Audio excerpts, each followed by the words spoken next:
Hello guys, അപ്പോൾ മഴയില്ലാത്തൊരു വാട്ടയിറ്റിനിടെയാണ് കേട്ടോ. അപ്പോൾ രാവിലെ തന്നെ കട്ടൻ ചായ കുടിച്ചു. കട്ടൻ ചായയുടെ കൂടെ നിന്ന് 3 ഇടിയപ്പവും പിന്നെ ഗ്രീൻ പീസ് കറിയായിരുന്നു. ഞാൻ എൻ്റെ വീട്ടിലാണ് ഗൈസ്, 2 ദിവസം നിൽക്കാൻ വേണ്ടി വന്നതാണ്. ഇനി സ്കൂളൊക്കെ തുറന്നാൽ നിൽക്കാൻ പറ്റില്ലല്ലോ, അതുകൊണ്ട് നിൽക്കാൻ വന്നതാണ്.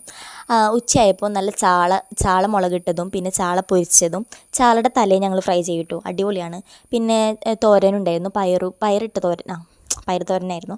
പിന്നെ മഴയില്ലാത്ത കാരണം ജസ്റ്റ് പുറത്തേക്കൊക്കെ ഇറങ്ങിയപ്പോൾ ഞങ്ങളുടെ വീട്ടിലുണ്ടായ സാധനങ്ങളാണ് ഗൈസ് നിങ്ങൾ ഈ കണ്ടുകൊണ്ടിരിക്കുന്നത്. ഇത് കാശ്മീരി ചില്ലിയാണ് കേട്ടോ. അപ്പോൾ വാപ്പച്ചി പറഞ്ഞു ഇത് കാശ്മീരി ചില്ലിയാണ്, തക്കാളി ഉണ്ടായിട്ടുണ്ട്, പിന്നെ എന്തോ ഫ്രൂട്ട് ഉണ്ടായിട്ടുണ്ടെന്നൊക്കെ പറഞ്ഞപ്പോൾ ഞാൻ നിങ്ങൾ ജസ്റ്റ് കാണിക്കാൻ വേണ്ടി ഇറങ്ങിയെന്നുള്ളൂ. അപ്പോൾ ജസ്റ്റ് ഞാൻ വീഡിയോ എടുത്തതാണ്. അതെന്ത് ഫ്രൂട്ടാണെന്ന് അറിയില്ല ഗൈസ്, ഇനി വലുതാകുമ്പോൾ അറിയാം. പിന്നെ അതിനുശേഷം വൈകിട്ടായപ്പോൾ ഒരു ഉണ്ണിയപ്പവും കട്ടൻ ചായയും കൂടി കുടിച്ചു. പിന്നെ രാത്രിയായപ്പോൾ 3 ചപ്പാത്തിയും സാമ്പാറും കഴിച്ചു. അടിപൊളിയായിരുന്നു. പിന്നെ എനിക്ക് ഇൻസ്റ്റയിൽ കുറച്ച് വീഡിയോ ഒക്കെ ഇടയ്ക്കിടയ്ക്ക് ഇങ്ങനെ ഇടാനൊരു ത്വര വരുമ്പോൾ ഞാനിടും. ഞാൻ സ്വയം തൃപ്തി കണ്ടെത്തതിൽ. ടാറ്റ ഗൈസ്, അടുത്ത വീഡിയോ ആയിട്ട് പിന്നെയും വരാം. ബൈ.